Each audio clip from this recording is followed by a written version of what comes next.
It's personal between me and you, and I'm going to do you some serious harm, you big stiff idiot. The Untouchable True School Sports Empire proudly presents something the boxing games are missing. Hey, what's going on? It's your boy BT. I came here to talk some boxing with the thousands of True School Sports subscribers.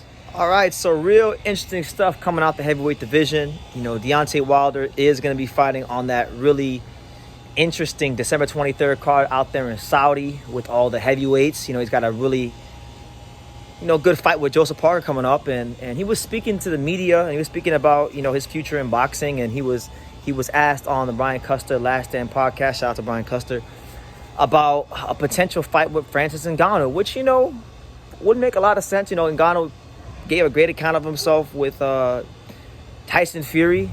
Ngannou has been ranked by the WBC at heavyweight, so make of that what you will. But in answering the question about him fighting Ngannou, Wilder pretty much revealed that he's signed to the Saudis. Like, he's got an exclusive contract with Turkey Al Sheikh and Riyadh season, and he's getting that Arab money.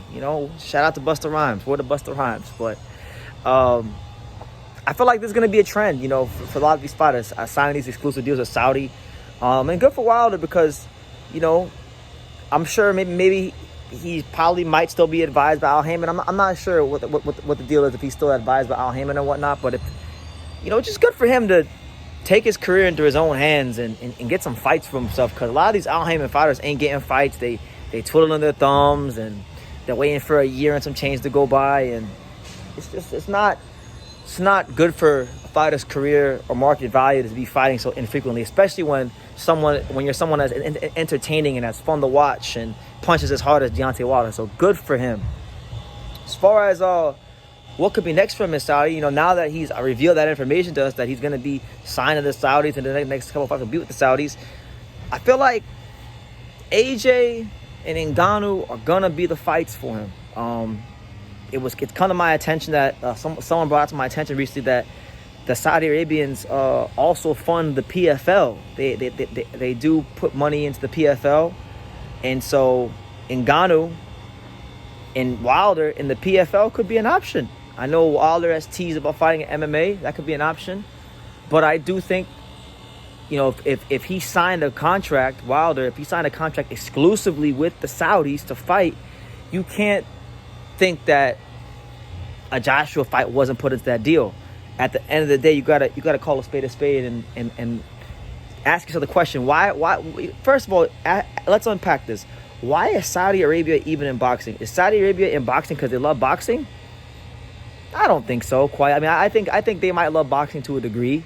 But really, what this is all about, this whole Saudi thing, is they're trying to use whatever they can in the sports entertainment world to advertise their country. Their country has been a lot more commercialized, so to speak, and they've built it up a lot with the whole Riyadh season thing going on.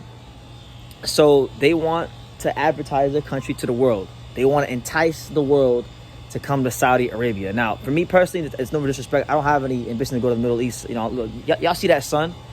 We in sunny South Florida. When you're in South Florida, you really don't really want to go too many other places when you're in South Florida. Best place to live in the world, in my opinion. But they want people to go to Saudi, right? So one of the ways you entice people to come to Saudi is by putting on big events. What's the biggest event for Wilder in his career left? Anthony Joshua. So we know Anthony Joshua on this card. He's fighting Otto Von Lean in a tough fight. Wilder's in a tough fight. If one of them don't do their job and they lose, maybe Saudi doesn't make the fight, or maybe regardless they're gonna make the fight regardless, because if that fight's a big fight, like I think Wilder and Joshua is still such a big fight that one of them could get knocked the hell out or lose one of these next fights, and they can still make the fight, and it would still do numbers, and people would still care because there's that much history, there's that much anticipation for people wanting to see the fight, and people want to know the answer to the question of who was really the better heavyweight during, was it Joshua, was it Wilder, and the only way we'll really find that out is if they get in the ring and fight. So I think it might just be in the card regardless, but nonetheless, shout out to Wilder for doing something good for his career. I think, I'm gonna quote Fred from Barbershop Conversations, because I do watch him from time to time. Fred from Barbershop Conversations. It's better that I'm glad he took his career into his own hands and isn't sitting there waiting for Al Haymon to give him a date, because look at all these PBC fighters twiddling their thumbs, waiting for Uncle Al to give him a date. You know, Andy Ruiz has tweeted many times over the year about wanting to fight. Stephen Fulton just tweeted the other day about he wants to fight. He needs a date.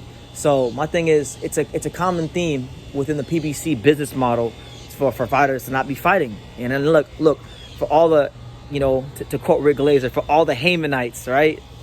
I'm not an Al Haymon hater. I respect Al Haymon's business acumen. He's a shrewd businessman. I've grown to kind of I love the guy over the years, to be honest with you. And if you think I'm an Al Haymon hater, go on my YouTube profile and go look at my banner and go look who's in there. You'll see a picture of Al Haymon. There's some things he does that I love. There's some things that he does that I'm not a fan of. But my biggest gripe is like his fighters don't fight enough. And now there's this rumor that Amazon Prime is gonna be joining forces with PBC to put the fights on. I hope for Christ's sakes, I hope that PBC fighters are able to get more fight dates. Because I think guys like Stephen Fulton should be getting a fight. And even apart from Stephen Fulton, like Al Haymon has, in my opinion, PBC has, in my opinion, one of the best and brightest talents in the light heavyweight division, Atif Overton. And I ain't seen nor heard nothing about Atif Overton the whole damn year. And it's a crime against boxing that he only fought once in 2023. And, you know, there's no fight in sight for him. So if there's going to be a new Prime deal for PBC, then hopefully it bodes more fight dates. It gets more fight dates for the fighters, and it bodes well for them, you know? But, yeah, back to Deontay and Saudi. Yeah, I can't see Deontay signing an exclusive deal with Saudi. I can't see the Saudis wanting to pass over all the Arab money over to him in a big contract that doesn't have Anthony Joshua fighting it. So yeah, that's just my thoughts on Deontay Wilder and him revealing that he's signing with Saudi. But let me know what you guys think in the comments down below. You know, make sure you guys take the time to subscribe, and like I say in every single one of these videos, you can love me or you can hate me, but I'm just a kid from Daniel. So until next time, thank you for watching another video on the untouchable True School Sports Empire. For more great boxing content just like this video, click right here and make sure you subscribe. Much love from sunny South Florida.